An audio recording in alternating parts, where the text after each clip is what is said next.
After a long day sitting in a coach, I decided to get out at Millcote, leave my luggage at a hotel, and walk across the fields to Thornfield. It was a warm June evening, and I felt glad to be going home. I had to remind myself sternly that Thornfield was not my permanent home, and that the person I was so looking forward to seeing was perhaps not even thinking of me. And then I saw him. Hello. So it's Jane Eyre. Why didn't you send for a carriage? It's just like you to come on foot from Millcote. Now, what have you been doing for a whole month? I've been looking after my aunt, sir, who's just died. You come from another world, Jane, from the world of the dead. I think you must be a spirit, and absent for a whole month. I'm sure you've quite forgotten me. Did Mrs. Fairfax tell you I've been to London? Oh yes, sir, she did. And I expect she told you why I went there. Well, you must see the carriage I've bought, Jane. It will suit Mr. Rochester perfectly. I only wish I were more handsome, and she's so beautiful. Can you put one of your spells on me to make me more attractive for her? That's beyond the power of magic, sir. To someone who loves you, you are handsome enough. Pass, friend, and welcome home. Thank you, Mr. Rochester, for your great kindness. I'm glad to come back to you, and wherever you are is my home, my only home. One evening, after Adele had gone to sleep, I went into the garden. I discovered a quiet place where I thought nobody would find me. But then I noticed Mr. Rochester had gone into the garden too. Hoping to escape back to the house, I crept quietly behind him while he was bending over to admire an insect. But Jane, come and look at this beautiful insect. Oh, now he's flown away. No, don't go back to the house, Jane. On such a lovely night, come and walk with me. Jane, you like Thornfield, don't you? And you even like little Adele and old Mrs. Fairfax, don't you? I do, sir. I really don't want to leave them. What a pity. That's what happens in life. No sooner have you got used to a place than you have to move on. Do I have to move on, sir? Leave Thornfield? I'm afraid you must, Jane. Then you are going to be married, sir. Exactly, Jane. And as you have pointed out, when I take the lovely Miss Ingram as my bride, you and Adele must leave the house. So I'm looking for a new job for you. I'm sorry to cause you trouble. Not trouble at all. In fact, I've already heard of a very good job which would be just right for you. Teaching the 5 daughters of an Irish family. You'll like Ireland, I think. They are such friendly people. It's such a long way away, sir. Away from what, Jane? From England and from Thornfield and... Well... from you, sir. It certainly is very far away. Let's sit on this bench, Jane, like old friends saying goodbye, you know.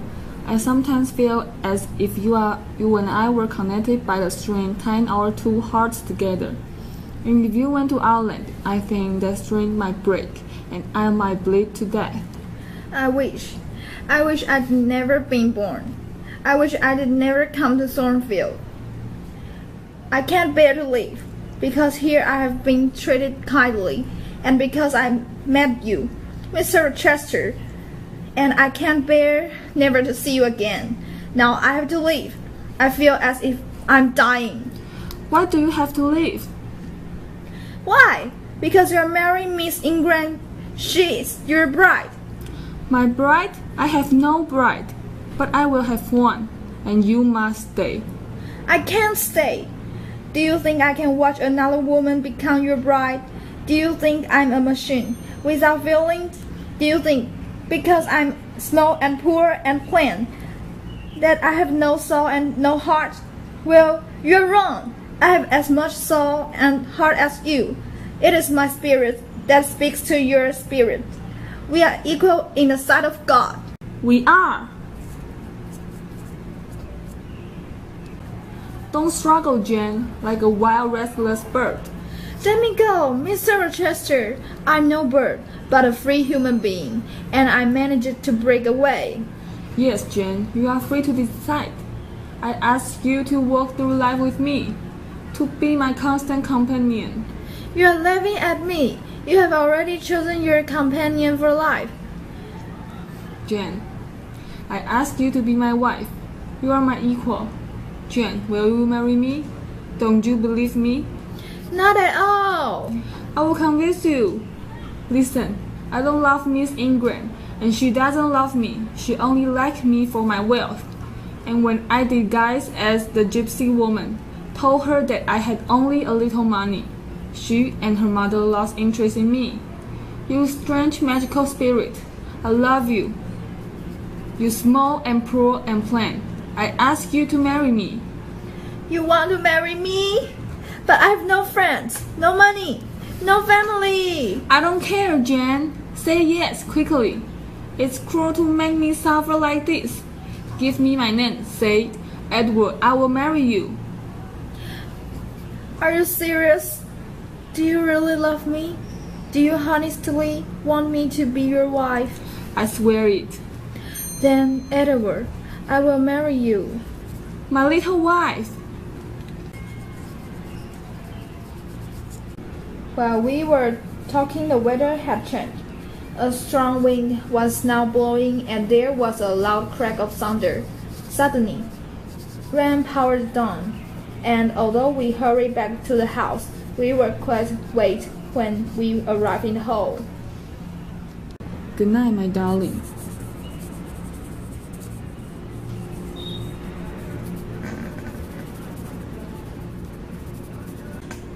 I was a little nervous before seeing Mr. Rochester next morning. Was I really going to marry him, or was it all a dream? But I soon felt calmer when he came to meet me and kissed me. Jane, you look well and smiling and pretty. You will be Jane Rochester in 4 weeks' time, not a day more. I will send for my family jewels, which are kept in a London bank. They are for my bride, whether she's a great lady or a governess. Oh no, sir. I'm too plain for jewels. I'm not used to wearing them. I insist, Jane. Today I'm taking you in the carriage to Millcote to buy you some elegant clothes. In a month's time we'll have a quiet wedding in the local church. And after a few days in London, we'll travel through all the countries of Europe. Well, sir, you seem very eager to please me, but I wonder if you will agree to a request of mine. Ask me anything, Jane, anything. Indeed, I will. This is my request. I ask you not to give my jewels and fine clothes. If that's really your wish, I agree. But can you think of anything I can give you? Well, I'd like you to give me the answer to a question. Curiosity is dangerous. I may not be able to agree to this particular request. Well, what is it? How stern you look. I suppose that's how you will look when we are married. This is what I want to know. Why did you take such trouble to make me believe you wished to marry Miss Ingram? Is that all? What a relief! All right, I shall have to confess, although you may be angry with me, Jane, as angry as you were last night, when you told me we were equal. Well, I pretended to love Miss Ingram to make you madly jealous. I wanted you to be as such in love with me as I was with you. And I suppose you didn't care at all about poor Miss Ingram's feelings? She only has one feeling, pride. Were you jealous, Jane? Never mind, Mr. Rochester. One more request. Please explain everything to Mistress Fairfax. She looked so shocked last night. I would never have thought it. Mr. Rochester, so proud and such a gentleman, to marry his governess. He's 20 years older than you. He could be your father. No, indeed, Mr. Fairfax. He looks much younger than that. Is he really going to marry you for love? Why? Do you think he couldn't possibly love me? No, Miss Eyre. But you must realize that this is a very unusual situation. You must be careful of your reputation. I advise you to keep him at a distance until you are married. Although I was upset by the old lady's words, I followed her advice, and in the weeks before the wedding I went on teaching Adele as usual. As that's the night before the wedding arrived, my clothes were packed and I was ready, but I was anxious to see Mr. Rochester, who had been away on business, so I ran out of the quiet house to meet him on the road. You see, you can't do without me. Jump on to my horse.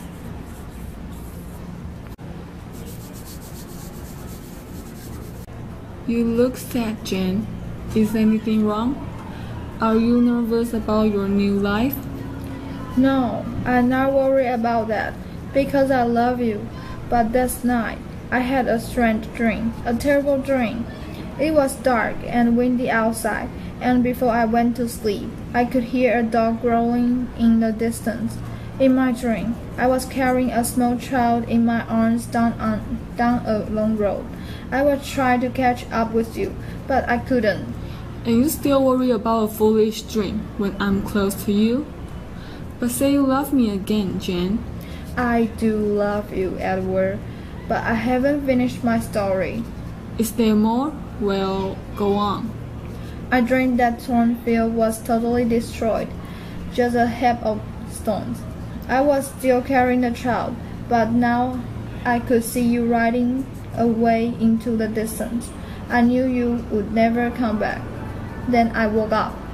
That's all then, Jane. Nothing to worry about. No, wait. There was candlelight in my room, and a strange shape examined the wedding dress hanging in my cupboard. My blood ran cold. It wasn't Mistress Fairfax or any of the servants. It wasn't even graceful. It was a horrible sight. Describe the shape, Jane. It looked like a tall woman, with long, thick, dark hair hanging down. She took up the beautiful veil you bought me, put it on her own head, then turned to admire herself in the mirror. It was then that I saw her real, inhuman face. She removed the veil, tore it in two, and threw it on the floor. And then? She came to my bedside, put her candle close to my face, and stared fiercely at me. I must have fainted, and I suppose she left. Now, can you tell me who or what that woman was? Jane, you are too sensitive. That was just a dream.